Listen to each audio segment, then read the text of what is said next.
Saya Lilis Budiani SPD, calon guru penggerak dari SMP Negeri 1 Simelucut, akan memaparkan aksi nyata budaya positif dengan fasilitator Bapak Omo Trando Sihombing dan pengajar praktik Bapak Sulfian. Berikut ini merupakan rancangan tindakan aksi nyata yang saya lakukan pada tanggal 26 Januari tahun 2023.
Serangkaian kegiatan lingkungan positif, keyakinan kelas, peraturan kelas.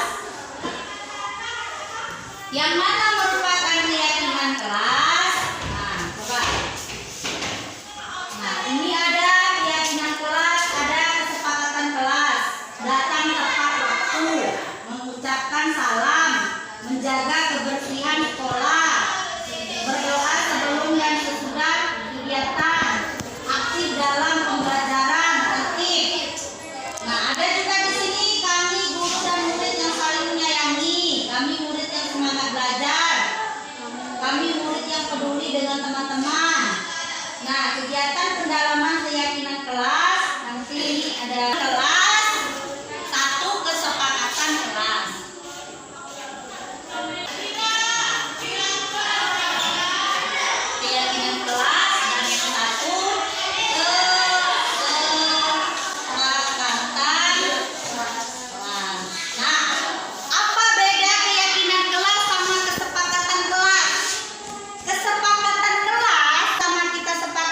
Baru kita buat apa yang kita yakinin, berarti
wassalatu wassalamu ala asrafil anbiya'i wal mursalin wa ala alihi wa sahbihi ajmain.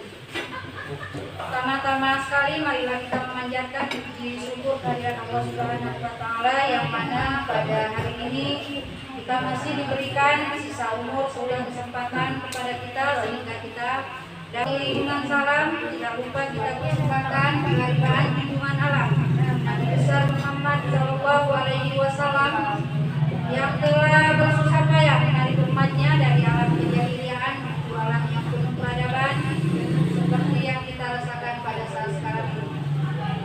Yang saya hormati Ibu Kepala SMP Negeri 1 Semucut, yang saya hormati selanjutnya teristimewa kepada Ibu narasumber kita ya, Ibu Lili Setiani dan Ibu Darna SPD yang kami muliakan. Untuk menghemat waktu, baiklah marilah kita masuk acara yang dimaksud. 1. Pembacaan ayat suci Al-Quran yang dibacakan oleh Ibu Rini Novrisanti SPD. Kepada Ibu kami persilakan. Waalaikumsalam.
Menyanyikan lagu Indonesia Raya yang dipimpin oleh Ibu Mirna Marini SPD. Kepada Ibu kami persilakan.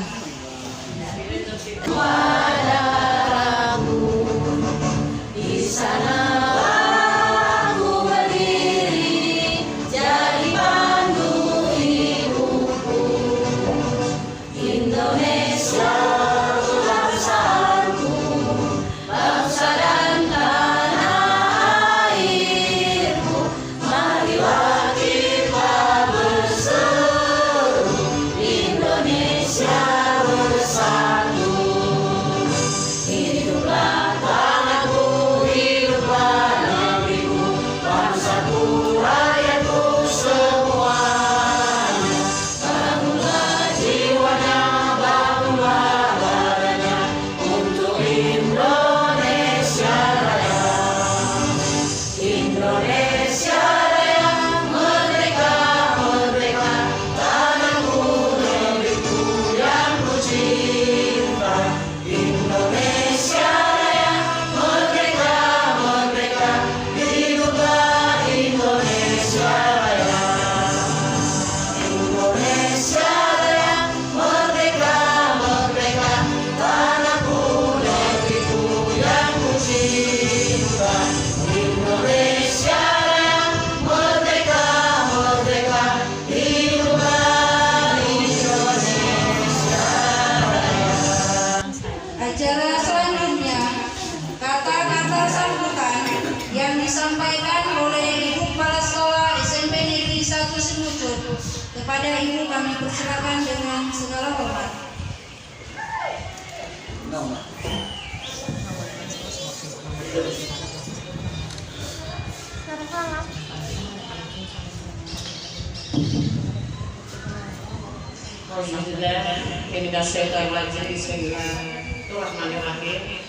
Assalamualaikum warahmatullahi wabarakatuh. Alhamdulillah rabbil alamin. Wassalatu wassalamu ala asrafil anbiya'i wal mursalin wa ala alihi wa sahbihi ajma'in.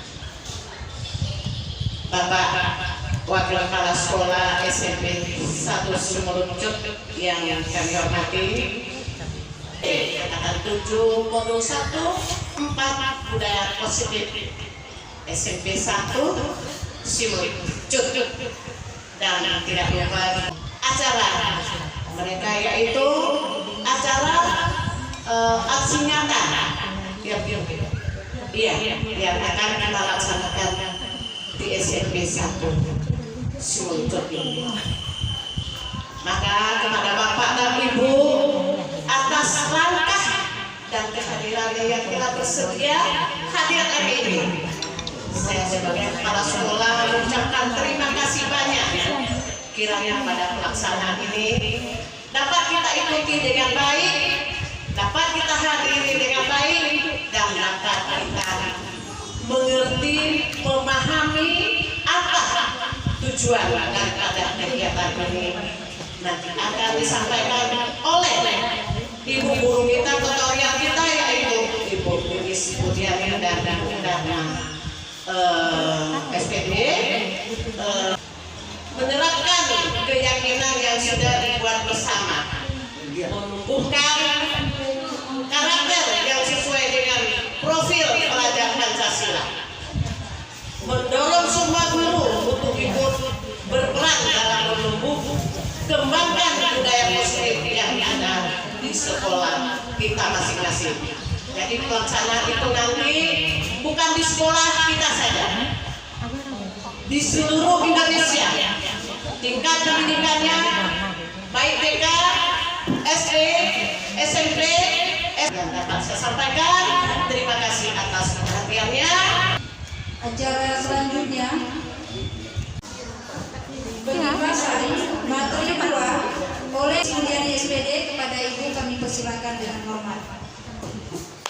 Terima kasih banyak kami ucapkan kepada Ibu kepada Pak Deranto yang telah memberikan kesempatan kepada saya. Assalamualaikum warahmatullahi wabarakatuh. Alhamdulillahirrahmanirrahim. Wassalatu wassalamu ala asrofil anbiya'i wal mursalin wa ala alihi wa ashabihi ajma'in. Puji syukur kita panjatkan kepada Allah Subhanahu wa taala yang mana telah memberikan kita karunia kenikmatan 1/4 budaya positif. Tak lupa salawat beriring salam kita persembahkan kepada Nabi Muhammad SAW yang telah membawa kita dari alam yang tidak berpengetahuan ke alam yang berpengetahuan sampai dengan sana. Yang saya hormati Ibu Kepala Sekolah, yang saya hormati Bapak Wakil Kepala Sekolah, yang saya hormati Ibu Kurikulum, yang saya hormati dan yang saya banggakan Bapak Ibu guru semuanya di sini yang telah hadir dalam memenuhi undangan dari saya, yakni Ibu Lilis Budiani SPD dan Ibu Darna SPD dalam kegiatan workshop aksi nyata budaya positif. Nah, di sini saya akan menyampaikan dari kegiatan aksi nyata budaya positif modul 1.4. Latar belakang yang mengharuskan kami untuk melakukan kegiatan aksi nyata pelimbasan pada modul 1.4 budaya positif, yakni latar belakangnya yang seperti kita ketahui, murid tidak suka peraturan. Karena selama ini jika mereka melakukan pelanggaran, maka akan mendapatkan hukuman dan cenderung akan mempermalukan dirinya. Ini yang melatar belakangi kami melakukan kegiatan aksi nyata.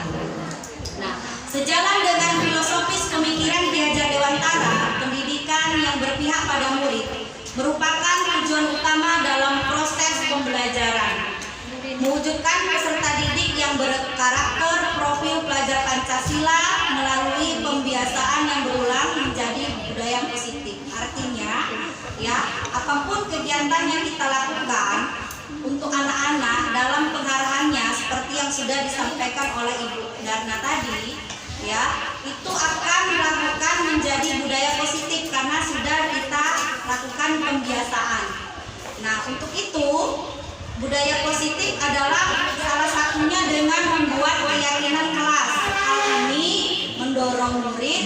mandiri dan bermotivasi dari dalam diri untuk menjunjung nilai-nilai yang akan mereka hargai. Nah, itu yang menjadi latar belakang dalam kegiatan aksi nyata ini. Nah, tujuan aksi nyata yaitu menumbuhkan kesadaran dan motivasi intrinsik terhadap budaya positif di sekolah dengan meyakini nilai-nilai kebajikan universal. Berarti itu tujuannya adalah kita di sini sebagai guru, ya, dalam pembahasan ini kami sama Bu Dana melakukan pembahasan mengarahkan Bapak Ibu semua untuk melakukan motivasi kepada anak didik dalam intrinsik, ya, untuk melakukan kegiatan kebajikan universal dalam mendorong budaya positif. Terus yang kedua adalah menciptakan komunikasi melalui keyakinan kelas untuk menumbuhkan kesadaran siswa, ya, menjadi pribadi yang berbudaya positif. Artinya kita menciptakan komunikasi yang baik di dalam kelas kepada siswa untuk melakukan keyakinan kelas atau aturan-aturan yang kita buat di dalam kelas. Sebelumnya kita masuk ke pembelajaran, apa yang kita yakini, apa yang kita buat peraturan.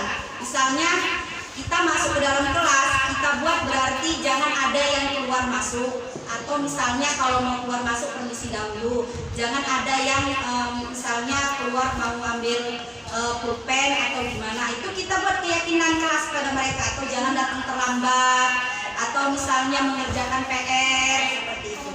Nah, yang ketiga tujuannya adalah mengembangkan budaya positif yang sudah ada dan menonjol di sekolah untuk mewujudkan karakter profil pelajar Pancasila. Nah, kita kembangkan lagi misalnya budaya 5S. Salam, senyum, sapa, sopan, dan santun. Nah, terus pengembangan budaya-budaya positif yang Bapak Ibu buat, seperti kegiatan yang dilakukan agama, misalnya sholat Jumat berjamaah, kegiatan senam pagi, kegiatan pagi, yang dilakukan Bapak Ibu, misalnya kegiatan P5 atau proyek, itu termasuk dalam kegiatan budaya positif. Nah, itu yang kita lakukan dalam kegiatan aksi nyata ini. Nah, tolak ukurnya bagaimana? Tolak ukurnya adalah berarti apa dalam pembahasan ini? Nanti yang Bapak Ibu lakukan, apa sih hasilnya gitu ya? Nah, hasilnya adalah terbentuknya keyakinan kelas yang sudah disepakati wali kelas atau guru mapel dengan siswa. Berarti nanti Bapak Ibu akan membuat di kelas masing-masing sebelum masuk, yaitu keyakinan kelas yang sudah disepakati dengan siswanya. Lalu siswa mampu menerapkan keyakinan kelas yang disepakati. Lalu siswa mampu menerapkan tadi seperti yang saya sudah bilang, yakni budaya 5S, senyum, sapa, salam, sopan, dan santun. Kita harus lakukan. Dia di luar, kalau enggak anak-anak itu yang mensalam kita duluan. Dari mana nak? Assalamualaikum. Kita senyum dulu. Jangan kita tunggu harapkan orang duluan yang negur kita. Selama ini kan kita ngerasa, anak itu nggak mau lah negur kita sok kali. Tapi sekarang ini jangan seperti itu, kita duluan yang menegur. Jadi itulah yang akan membentuk budaya positif dia, seperti itu. Nah, dengan adanya kegiatan ini diharapkan agar minimnya pelanggaran yang dibuat oleh siswa kita. Oke, ini masa tindakan yang kami lakukan berdua oleh Bu Dana, yakni yang pertama menghadap kepala sekolah, menjelaskan pentingnya penerapan budaya positif dan keyakinan kelas, serta meminta izin untuk melakukan pembebasan budaya positif yang seperti kami lakukan, ya Bu. Yang kedua, mengumpulkan rekan guru. Di sini Bapak Ibu telah datang melakukan kegiatan workshop pembahasan pemahaman materi budaya positif yang telah dipelajari oleh kami berdua pada kegiatan CGP Angkatan 7. Terus yang ketiga, berkoordinasi dengan para wali kelas untuk membuat keyakinan kelas di kelas masing-masing. Karena di sini semuanya wali kelas sudah berkumpul, kita koordinasi, berarti nanti penerapannya Bapak Ibu semua akan membuat keyakinan kelas sebelum masuk dalam jam belajar, atau wali kelas membuat masing-masing di dalam kelasnya bentuk keyakinan kelas, peraturannya seperti apa. Nah, yang keempat, memantau, merefleksi, dan mengevaluasi keyakinan kelas yang telah dibuat. Setelah kita buat nanti kita refleksi apa kira-kira yang perlu kita koreksi. Berarti kalau yang kurang kita tambah, yang sudah lebih lagi kita perbaiki lagi, ya, seperti itu Bapak Ibu semua. Nah, dukungan yang dibutuhkan di sini adalah dukungan dari kepala sekolah, rekan guru, serta murid agar tindakan yang telah kita susun dapat lancar menyeluruh semua kegiatan kita pada hari ini.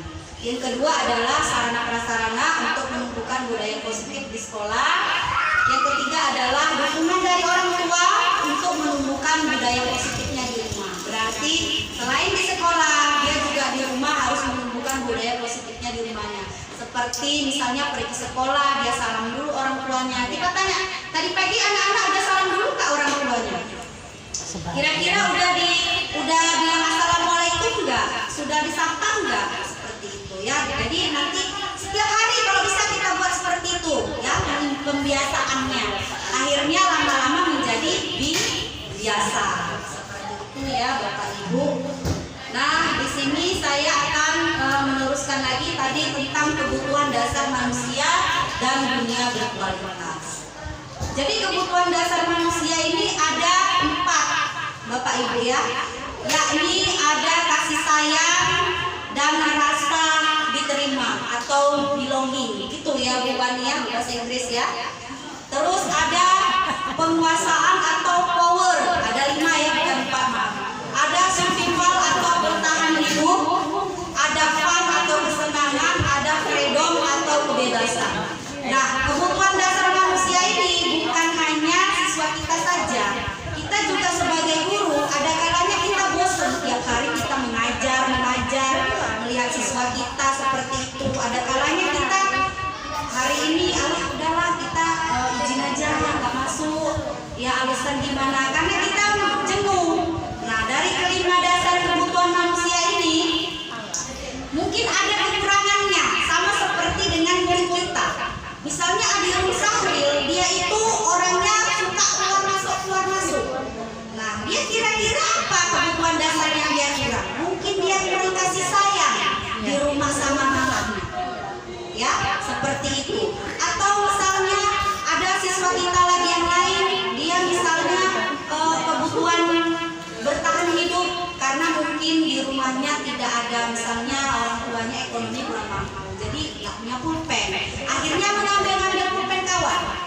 Nah, itulah dia kebutuhan dasar manusia yang harus terpenuhi ya Bapak Ibu. Jadi kita lihat anak-anak itu kadang-kadang bersalah itu karena apa? Memang sebenarnya itu bukan karena dari diri dia intrinsik dia juga nggak mau seperti itu. Mungkin ada yang kurang pada diri dia. Mungkin dia kurang kasih sayang, dia kurang uang, atau misalnya dia kurang kebebasan di rumahnya, sih dimarah-marahin aja sama orang tuanya. Itu dia. Sama juga halnya seperti kita juga ya, ada juga kekurangan kebutuhan dasar kita. Kadang-kadang kita mungkin merasa jenuh kan, kadang-kadang kita mungkin di rumah ada sedikit masalah sama keluarga, jadi atau dibilang kurang kasih sayang gitu ya. Ada seperti itu ya Bapak Ibu ya. Mungkin di sini juga terkadang mengalami seperti itu. Mungkin karena Bapak Ibu sibuk bekerja, si Bapak sibuk bekerja, akhirnya ketemu kadang malam udah capek, tidur udah lihat di sebelah, udah tidur lagi, seperti itu. Jadi ada kalanya kita jenuh. Jadi supaya kita tidak jenuh, ya kebutuhan dasar kita harus terpenuhi. Nah, seperti itu. Oke, kita masuk ke materi inti kita, yakni 5 posisi kontrol. Apa itu 5 posisi kontrol?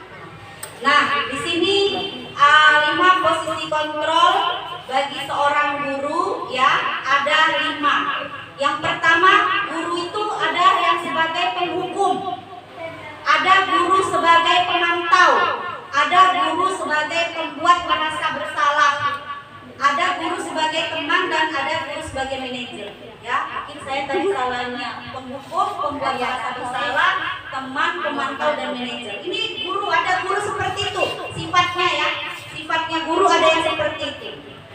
Nah, coba apa itu sebagai seorang penghukum? Seorang penghukum biasa menggunakan hukuman fisik atau verbal. Orang-orang yang menjalani posisi penghukum senantiasa mengatakan bahwa sekolah memerlukan sistem atau alat yang dapat menekan murid-murid lebih dalam lagi. Ada guru yang sifatnya seperti itu. Nah, guru sifatnya seperti itu, dia senantiasa mengatakan sekolah harus memerlukan sistem atau alat yang lebih menekan murid-murid agar murid-murid itu dapat mematuhi aturan sekolah. Itu posisi guru sebagai seorang penghukum. Nah, guru yang menerapkan posisi penghukum biasanya berkata, patuhi aturan saya, atau awas kamu ya, atau kamu selalu saja salah, kamu selalu saja salah, atau selalu berkata selalu pasti selalu yang terakhir, kamu ini pasti selalu yang terakhir, selalu yang terakhir, kamu selalu yang terlambat. Nah, kamu aja, kamu lagi Antoni, misalnya kan seperti itu. Itu posisi guru sebagai seorang penghukum. Nah, pembuat merasa bersalah. Ada guru sebagai seorang yang membuat merasa bersalah. Jadi anak itu merasa bersalah. Nah, pada posisi ini biasanya guru akan bersuara lebih lembut. Nah, ada guru seperti itu ya. Dia lembut kata-katanya tapi menusuk dengan tajam. Nah, pembuat merasa bersalah akan menggunakan keheningan yang membuat orang lain merasa tidak nyaman, bersalah, dan akhirnya telah menjadi rendah diri. Itulah nak, kamu bukan dan ibu bilang, jangan kamu seperti itu. Itulah, jadi kan anak-anak itu seperti apa ya, merasa tertekan jadi gara-gara aku lain dia, seperti itu ya. Itu guru membuat merasa bersalah. Ada guru yang posisi teman. Nah, guru pada posisi ini tidak akan menyakiti murid, dia nggak menyakiti murid, namun akan tetap berupaya mengontrol murid melalui persuasi. Dia kontrol. Kan kita kemarin udah kita pakati. Kita kan di sini kan udah sohi. Nah, ada guru seperti itu ya. Guru di posisi teman menggunakan hubungan baik, humor untuk mempengaruhi seseorang. Nah, guru pada posisi teman akan berkata, ayo bantulah demi bapak ya, ayo sini bantu ibu ya, cabut rumput ya sini. Nah, demi ibu lah, kan kita udah dekat. Nah, ingat tidak bantuan ibu selama ini sama kamu, udah saya kasih nilai tinggi kamu. Nah, ya sudah kali ini tidak apa-apa, nanti ibu bantu bereskan, kamu masuk aja, tenang aja. Nah, ada guru yang seperti itu. Nah, ada guru sebagai pemantau. Guru sebagai pemantau berdasarkan posisi peraturan-peraturan. Tadi kamu terlambat jam berapa? Nah, kalau kamu terlambat jam ini, kayak mana peraturan yang dibuat di sekolah? Kamu ngapain? Nah, kamu pergi keliling lapangan, misalnya seperti itu ya. Itu adalah guru yang selalu menggunakan sanksi atau konsekuensi. Kita dapat memisahkan hubungan pribadi dengan murid, tetapi menggunakan hubungan peraturan. Biasanya dia seperti apa? Peraturannya apa nak? Apa yang telah kamu lakukan? Sanksinya gimana? Di sekolah yang sudah kita buat. Nah, itu guru sebagai pemantau. Nah, di sini di akhir ini guru sebagai manajer. Di posisi inilah yang diharapkan Bapak Ibu kita semua. Guru harus sebagai manajer. Apa itu guru sebagai manajer? Adalah posisi di mana guru berbuat bersama dengan murid. Seperti tadi yang sudah disampaikan Ibu Darna, anak tersebut yang membuat dia seperti apa, maunya bagaimana, mempersilahkan murid mempertanggungjawabkan kesalahan dia dan mendukung murid agar dapat menemukan solusi atas permasalahannya sendiri. Jadi inti dari guru kegiatan guru ini atau sifat guru ini sebenarnya guru harus diposisikan sebagai manajer. Nah, guru tersebut akan menyuruh siswa tersebut mempertanggungjawabkan kesalahannya sendiri. Maunya dia bagaimana, seperti itu. Bukan jadi guru pemukul, guru pembuat merasa bersalah, guru pemantau yang kasih selalu sanksi, guru yang menjadi teman. Nah, tetapi kita harus dituntut sebagai guru yang menjadi seorang manajer, seperti itu. Nah, seorang manajer akan berkata, nah, apa yang kita yakini? Kembali keyakinan kelas. Nah, tadi kan kita bilang keyakinan kelas harus dibuat di dalam kelas masing-masing peraturan. Jadi kalau dia udah buat peraturan, dia bikin sendiri keyakinan kelasnya, berarti apa yang telah kamu buat dan disepakati oleh teman-teman kamu, kira-kira kamu melanggar nggak? Nah, kamu meyakini nggak apa yang kamu buat? Jika kamu meyakini, apakah kamu bersedia memperbaikinya? Jika kamu memperbaiki, hal ini menunjukkan apa tentang dirimu? Apa rencanamu kira-kira untuk memperbaiki kesalahanmu nak? Nah, misalnya seperti itu. Oke, di sini Bu Lilis akan menampilkan sedikit ya video dari tentang materi kita tentang pemimpin pembelajaran. Bisa kita lihat ya Bapak Ibu. Bahagia Ibu.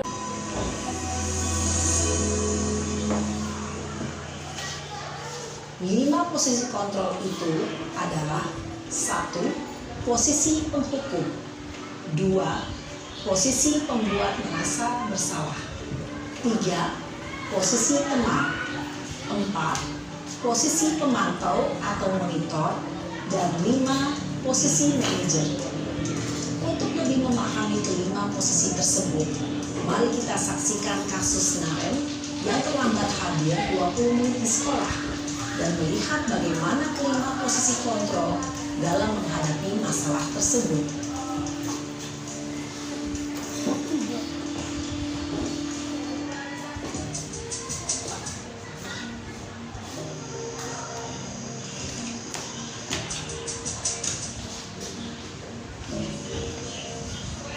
Naren, sini kamu. Selalu terlambat. Kamu deh, pasti terlambat. Maaf Bu, saya Apa coba? Alasan kamu apa lagi? Kapan sih kamu tidak terlambat? Malas sekali ya kamu jadi anak. saya Dasar pemalas. Gak kapok-kapok sih kamu. Sudah berapa kali terlambat? Sana, kamu keliling lapangan basket 2 kali. kenapa saya harus keliling lapangan basket Bu? Kenapa? Kamu melawan ibu? Berani-beraninya jawab. Sudah terlambat, masih berani jawab pula. Sekarang, keliling lapangan basket 5 kali sekalian. Biar kapok. Cepat. Pergi sana ke lapangan basket. Posisi penghukum biasanya berbicara dengan nada tinggi, menghardik, menunjuk-nunjuk, menyakiti, dan menyindir. Hukuman bisa berupa fisik maupun psikis. Ibu dan bapak guru hebat. Dampak yang terjadi pada murid ketika guru berada pada posisi penghukum adalah murid cenderung akan memberontak, bahkan menyimpan dendam.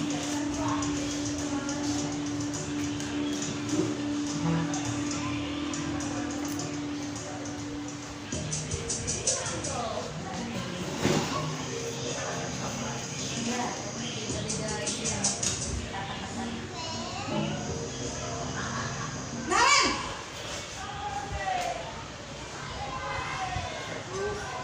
Selamat pagi Bu. Naren. Kamu kenapa terlambat lagi, nak? Ya Tuhan, Naren. Kamu senang ya bikin ibu susah ya? Kalau kamu terlambat lagi, nanti ibu yang ditegur bapak kepala sekolah, nak. Disangka ibu tidak bisa membina kamu. Duh, gimana ini? Maaf Bu, Duh, Gusti Naren. Kamu suka ya kalau ibu ditegur bapak kepala sekolah? Terus, sekarang ibu harus tulis apa ini di buku absen? Ini kamu sudah sering terlambat loh. Ibu harus apa coba? maaf Bu, maaf sekali. Ya sudah, lain kali jangan bikin ibu susah lagi ya, nak ya. Ibu tidak akan kuat lagi kalau kamu begini terus. Bisa jantungan kalau ibu ditegur bapak kepala sekolah. Sana cepat ke kelas. Maaf ya Bu, maaf sekali. Posisi pembuat rasa bersalah berbicara dengan nada tenang, cenderung lembut. Namun kata-kata yang diutarakan membuat murid merasa menjadi orang yang gagal, memandang buruk dirinya sendiri, merasa tidak berharga, dan tidak sanggup membahagiakan orang lain. Ketika guru mengambil posisi pembuat rasa bersalah, murid akan menganggap dirinya yang bersalah dan ia akan menyimpan emosi negatif tersebut di dalam dirinya.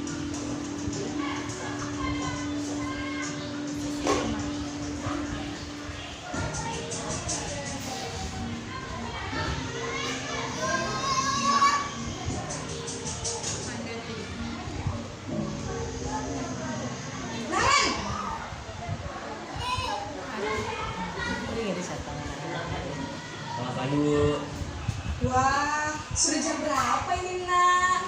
Terlambat lagi ya sayang. Iya Bu, habis ibu saya lupa bangunkan saya Bu. Kamu malah menyalahkan ibu kamu. Kamu bukannya anak yang larinya paling kencang. Kok terlambat sih?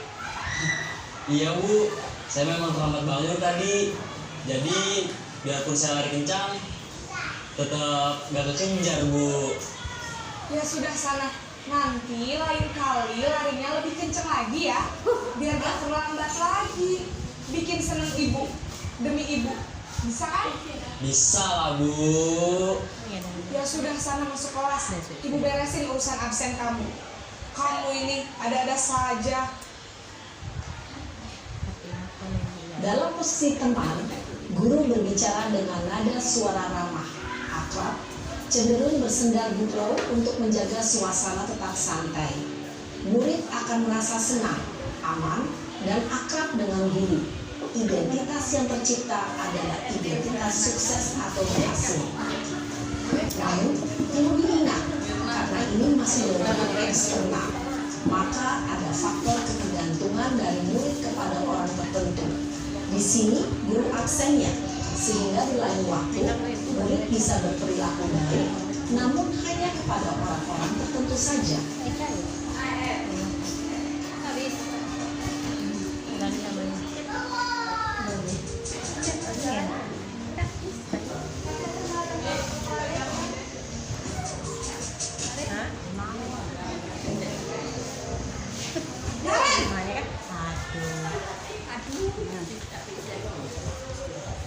Selamat pagi Bu. Naren, apa peraturan sekolah kita tentang jam berapa kita harus masuk sekolah, nak? Kita harus di sekolah jam 7 Bu. Iya betul, sekarang sudah jam 7.20. Naren sudah tahu konsekuensinya jika terlambat hadir. Paham Bu, saya harus tinggal kelas pas jam istirahat selama 20 menit. Iya benar, konsekuensinya demikian. Jadi nanti jam 9.30 pas istirahat, kamu harus tinggal di kelas, kerjakan tugas tambahan untuk ketertinggalan kamu, ya? Baik Bu. Posisi pemantau mengandalkan penghitungan atau data untuk mengontrol murid. Guru mengarahkan murid berdasarkan peraturan dan konsekuensi. Seorang pemantau menunjukkan bahasa tubuh dan ekspresi wajah yang datar dan cenderung formal.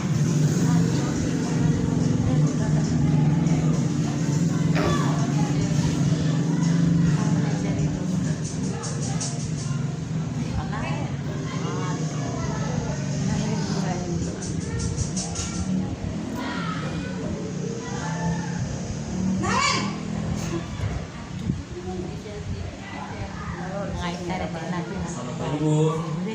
Selamat pagi, Naren. Maaf Bu, saya terlambat. Iya, sekolah masuknya jam 7, sekarang sudah jam 7.20. Jadi sekarang bagaimana ini, Naren? Maaf Bu, saya lupa setel alarm saya semalam. Baiklah, menurut kamu, keyakinan sekolah yang mana yang perlu kamu tingkatkan? Menghargai diri sendiri dan orang lain mungkin ya Bu. Setuju. Jadi, apakah Naren meyakini prinsip saling menghormati tersebut? Iya Bu, saya meyakininya. Apakah Naren bersedia memperbaiki masalah keterlambatan ini? Bersedia Bu. Bagaimana kamu akan perbaiki masalah keterlambatan ini? Saya akan coba untuk tidak lupa menyetel alarm saya Bu.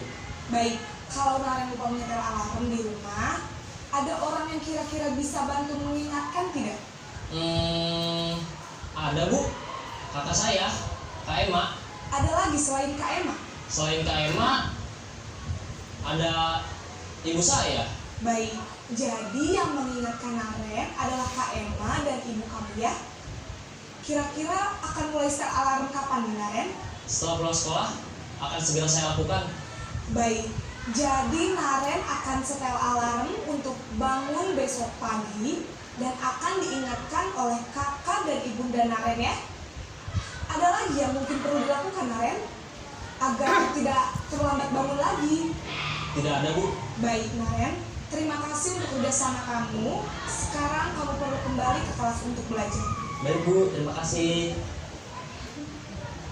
Posisi manajer adalah posisi kontrol yang disarankan untuk membimbing murid memiliki sikap disiplin yang positif, yaitu murid yang mandiri, bertanggung jawab, dan dapat memecahkan masalah. Tujuan dari posisi ini adalah agar murid dapat berefleksi atas tindakannya. Guru akan dengan tulus memberikan pertanyaan-pertanyaan bermakna, sehingga membuat murid dapat belajar dari kesalahannya dan mencari sebuah solusi untuk menyelesaikannya. Ibu dan Bapak guru hebat, setelah mengamati adegan kelima posisi kontrol tadi, kira-kira posisi mana yang paling ideal? Posisi mana yang dapat menunjang motivasi intrinsik murid? Ya, tentu posisi manajer. Posisi ini memang posisi ideal yang ingin dituju setiap pendidik. Pada posisi inilah, guru dapat menerapkan disiplin. Baiklah Bapak Ibu, tadi sudah kita tonton sedikit mengenai penerapan dari 5 posisi kontrol. Jadi diharapkan Bapak Ibu semua bisa sedikit paham ya, bukan sedikit malah banyak paham dari yang sudah kita lihat video tayangan tadi dan penjelasan dari saya. Nah oke, untuk materi terakhir kita yakni segitiga restitusi. Seperti yang sudah tadi disampaikan oleh Bu Darna tentang pengertian restitusi. Nah di sini bagaimana dari restitusi tersebut ya? Di sini pembelajaran kita mengenai segitiga restitusi. Apa itu segitiga restitusi? Nah segitiga restitusi ini adalah validasi ya, atau tindakan yang akan kita lakukan untuk bagaimana caranya supaya kita menerapkan kepada anak-anak untuk dalam kegiatan pembelajaran dari posisi kontrol tersebut sebagai seorang manajer tadi. Nah, di sini segitiga restitusi ada validasi tindakan yang salah, ada menanyakan keyakinan, dan menstabilkan identitas. Nah, dalam menyelesaikan masalah murid, kita harus menerapkan segitiga restitusi. Yang pertama, validasi tindakan yang salah, 2, menanyakan keyakinan, dan menstabilkan identitas. Nah, di sini segitiga restitusi seperti apa ya penerapannya? Di sini seperti kamu tentu punya alasan mengapa melakukan itu. Adakah cara yang lebih efektif untuk mendapatkan apa yang kamu butuhkan? Itu adalah contoh dari segitiga restitusi. Nah, bagian yang pertama yaitu menstabilkan identitas, bertujuan untuk mengubah identitas anak dari orang yang gagal melakukan kesalahan menjadi anak yang sukses. Anak yang melanggar peraturan karena sedang mencari perhatian adalah anak yang sedang mengalami kegagalan. Nah, contohnya banyak seperti murid-murid kita yang banyak yang sekali melanggar peraturan karena mereka sedang mencari-cari perhatian. Bagi kita Bapak Ibu guru, bagaimana sistem kita, cara kita supaya mampu membimbing mereka. Seperti yang juga disampaikan sama tadi Bu Darna, bahwasannya ya profil pelajar Pancasila di sini tujuan dari Ki Hajar Dewantara salah satunya adalah menuntun, membimbing anak-anak mengarahkan. Bukan kita menuntut dia supaya pintar, tapi menuntun dia supaya menjadi pintar. Nah, seperti itu. Yang kedua adalah kalimat pada bagian menstabilkan identitas. Seperti berbuat salah itu nggak apa-apa nak. Ya kita kan semua manusia tidak sempurna. Ibu juga pernah melakukan kesalahan seperti itu. Mari kita selesaikan masalah ini. Nah, Bapak Ibu tidak tertarik mencari siapa yang salah dan siapa yang benar kalian berdua, masalah seperti itu. Tapi Ibu di sini mencari solusi bagaimana permasalahan kalian berdua. Kalau lagi bertengkar berdua ya. Nah, kamu berhak marah seperti itu kepada dia. Tapi apakah kamu akan seperti itu? Apakah kamu sedang menjadi teman yang baik buat diri teman kamu? Nah, itu menstabilkan identitas. Nah, yang kedua adalah validasi tindakan yang salah dalam segitiga restitusi ini. Setiap tindakan kita lakukan dengan suatu tujuan, yaitu memenuhi kebutuhan dasar. Kalau kita memahami kebutuhan dasar tadi, yang ada 5 tadi ya, yang kasih sayang, kebebasan, kebutuhan hidup. Nah, itu dari yang 5 tersebut, kalau kita mengetahui, maka kita akan bisa mengarahkan anak tersebut mengetahui, menemukan cara-cara yang efektif efektif dalam kebutuhan anak-anak tersebut ya. Oke, lanjut kalimatnya bagaimana tindakan yang salah. Misalnya, padahal kamu bisa melakukan yang lebih buruk dari ini ya. Kamu pasti punya alasan mengapa kamu melakukan hal ini. Kamu patut bangga pada dirimu karena kamu telah melindungi sesuatu yang penting buat kamu. Kamu boleh mempertahankan sikap itu, tapi kamu harus menambahkan sikap yang baru. Nah, seperti itu kalimat-kalimat yang kalau kita lontarkan kepada murid-murid kita, bukan tadi sebagai penghukum, membuat merasa bersalah, pemantau, teman ya, tetapi kita buatlah kalimat-kalimat kita dalam membimbing anak tersebut sebagai posisi manajer yang baik. Nah, terus menanyakan keyakinan. Teori kontrol menanyakan keyakinan ya, ketika identitas sukses telah tercapai, langkah pertama yaitu misalnya memvalidasi, langkah kedua lalu kita menjadi apa yang kamu inginkan, keyakinan apa yang telah kita buat, kira-kira kamu melanggar ke atas keyakinan yang telah kita buat. Nah, seperti itu. Nah, di sini kalimat yang menanyakan pada bagian keyakinan, apa yang kita percaya, nilai-nilai apa yang telah kita sepakati, kamu mau menjadi seperti apa. Nah, itulah tersebut dengan keyakinan. Nah, untuk yang terakhir kita tonton video kita yang terakhir, bagaimana sikap kita, cara kita kalau anak kita lagi kita adalah masalah ya. Kalau tadi kan 5 posisi kontrol sebagai seorang guru ada 5. Berarti yang terakhir tadi posisi sebagai manajer yang paling diharapkan dari kita. Nah, sekarang ini bagaimana segitiga restitusi dalam menyelesaikan masalah anak ya. Tindakan yang salah. Dan sisi yang ketiga adalah menanyakan keyakinan. Ibu dan bapak guru berikut ini akan ditunjukkan bagaimana seorang guru berada dalam posisi manajer menggunakan penerapan segitiga restitusi.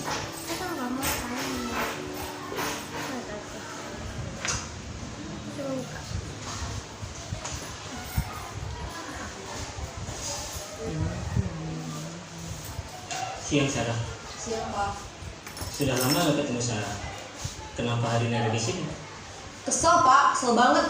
Masa aku dikatain tukang fitnah Pak? Ya aku marah lah. Aku balik ngatain Eka di depan kelas. Kesel banget. Oh begitu. Ya pasti kamu marah dan kesal. Bapak juga akan marah apabila ada yang menuduh Bapak seperti itu. Kemudian pada saat itu kamu mau melakukan apa? Ya saya langsung ngatain Eka lah Pak. Kesel banget. Saya bentak-bentak dia depan teman-teman lain. Oh begitu. Pasti kamu melakukan seperti itu karena suatu alasan tertentu bukan? Iyalah, masa saya diam saja Pak? Ya saya bela diri lah. Masa saya dituduh tukang fitnah? Ya wajar lah. Mempertahankan harga diri itu sesuatu yang penting buat kamu. Untung kamu tidak bertindak lebih gegabah lagi, hanya membentak-bentak. Iya Pak. Untung saya masih bersabar dan hanya membentak saja. Sudah gemes padahal, saya pasti bela diri lah. Ya pasti ya. Tapi kamu memilih untuk tetap bertahan dan bersabar. Kamu memilih untuk tidak berbuat lebih parah lagi bukan? Iya. Nah, sekarang coba kita lihat lagi tindakan kamu yang bentak-bentak Eka di kelas. Tindakan kamu itu kira-kira sesuai dengan keyakinan kelas atau prinsip kamu tidak? Enggak lah Pak. Capek Pak jadi pemarah. Jadi keyakinan atau prinsip mana yang kurang sesuai dengan keinginan kamu? Ya, saya sebenarnya sangat menghargai orang lain. Mungkin saat itu saya menjadi emosi, jadi tidak menunjukkan sikap itu. Kamu meyakini tidak? Menghargai orang lain itu penting buat kamu. Yakinlah Pak. Iya, setuju. Kita harus saling menghargai. Namun, ada juga keyakinan yang kita sepakati yang perlu kita jalankan apabila kita sedang marah, bukan? Ya, saya bisa lebih proaktif, mulai dengan diri sendiri. Saya bisa jadi lebih bersabar, mengambil waktu jeda untuk berpikir mau apa selanjutnya. Kira-kira kamu bersedia memperbaiki masalah ini tidak? Bersedia Pak. Kalau kamu memperbaiki masalah ini, kamu akan menjadi orang seperti apa? Saya akan menjadi orang yang bertanggung jawab kali ya Pak. Dan senantiasa proaktif. Iya, menurut kamu Bagaimana rasanya menjadi orang seperti itu? Ya nyaman lah, bangga bisa bersabar dan menahan diri. Baiklah kalau begitu. Yuk kita pikirkan bagaimana memperbaiki masalah ini.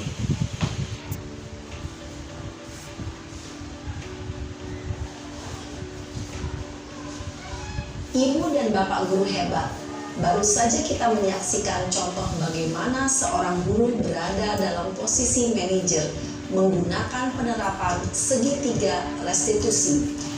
Ya, Bapak Ibu, tadi sudah kita tonton tentang penerapan segitiga restitusi yang kita harapkan dapat kita terapkan kepada anak didik kita jika mempunyai masalah. Nah, untuk itu di sini dalam penerapannya ya kami bersama Budana mengharapkan Bapak Ibu semua dapat lebih mengoptimalkan mengenai budaya positif yang ada di sekolah kita. Nah, di sini budaya positif yang ada di sekolah kita harapkan dapat mampu membuatnya, yakni melalui apa yang pertama adalah keyakinan kelas. Dari keyakinan kelas, di situ kita harapkan dapat menjadi posisi kontrol sebagai seorang manajer dan diharapkan juga dalam menyelesaikan masalahnya mengikuti tindakan dari segitiga restitusi tadi. Menanyakan keyakinan ini salah satu dalam posisi kontrol kita sebagai seorang guru, sebagai seorang manajer yang baik dalam menciptakan budaya positif. Nah, itu saja mungkin dari pelimbasan modul 1.4 yang telah kami sampaikan kepada Bapak dan Ibu guru. Kami harapkan Bapak dan Ibu guru dapat mampu mengoptimalkannya, dan jika ada kira-kira yang ingin disampaikan, kami juga dapat melakukan kegiatan sharing di sini kepada Bapak Ibu. Kami ucapkan terima kasih. Assalamualaikum warahmatullahi wabarakatuh.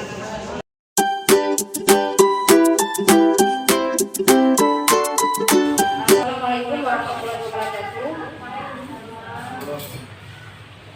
Ini pertama sekali mungkin saya mengucapkan mewakili dari semua Bapak dan Ibu guru yang ada di sini. Ini sangat luar biasa, dan materi yang disampaikan oleh kedua instruktur kita tadi, oleh Ibu Lilis Budiani dan Darna SPD, ini sangat berguna dan sangat bermanfaat. Inilah yang sedang kita harapkan saat sekarang ini. Kenapa? Karena kita lihat di sekolah kita mungkin itulah yang menjadi kebutuhan kita untuk saat sekarang ini. Nah, selain materinya bagus, juga mungkin bahasanya yang mudah kita cerna dan mudah kita pahami, sehingga nantinya apa yang Ibu Lilis dan Ibu Darna ini sampaikan bisa kita aplikasikan atau langsung kita terapkan di peserta didik kita nantinya, sehingga sekolah kita mungkin lebih unggul dan lebih baik lagi ke depannya. Assalamualaikum warahmatullahi wabarakatuh. Terima kasih kepada kedua speaker kita, narasumber itu Bu Lilis Budiani dan Bu Darna, yang telah memberikan kepada kita pembelajaran hari ini. Salah satunya pembelajaran tentang bagaimana mengenal psikisnya pendidikan atau psikologinya pendidikan, bagaimana mengenal untuk supaya anak-anak atau siswa didik tidak merasa ketakutan ketika berjumpa dengan gurunya, bagaimana dia senang belajar dan lain-lain yang berbudaya positif seperti yang kita belajar hari ini, seperti temanya hari ini, yaitu budaya positif yang dilakukan di sekolah. Maka ujung tombaknya adalah guru di sini. Bagaimana siswa dan siswi kita berpikir kreatif, inovatif, dan berakhlak, beretika yang lebih baik ke depan. Sekian, terima kasih. Wassalamualaikum warahmatullahi wabarakatuh.